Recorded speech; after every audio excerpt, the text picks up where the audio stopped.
بسم اللہ الرحمن الرحیم۔ السلام علیکم ورحمۃ اللہ وبرکاتہ۔ عابد راجہ چینل کی طرف سے آج میں اپنے دوستوں کو رسول اللہ صلی اللہ علیہ وآلہ وسلم کا ایک بہت ہی پیارا فرمان بتاؤں گا۔ آپ دوستوں نے اس پر ضرور عمل کرنا ہے۔ رسول اللہ صلی اللہ علیہ وآلہ وسلم کا فرمان ہے، حضرت ابو دردہ رضی اللہ تعالیٰ عنہ فرماتے ہیں کہ جو شخص صبح و شام 7 مرتبہ یہ دعا یقین کے ساتھ یا بغیر یقین کے پڑھ لے تو اللہ تعالیٰ اس کے ہر اہم مسئلے کی کفالت فرمائیں گے۔ دعا کیا ہے؟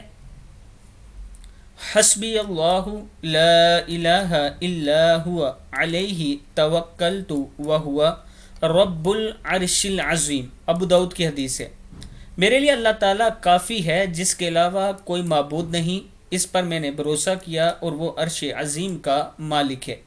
ابو داؤد میں یہ حدیث موجود ہے، آپ دیکھ سکتے ہیں، اور اس دعا کو یاد کر لیں، صبح و شام ضرور پڑھا کریں۔ السلام علیکم ورحمۃ اللہ وبرکاتہ۔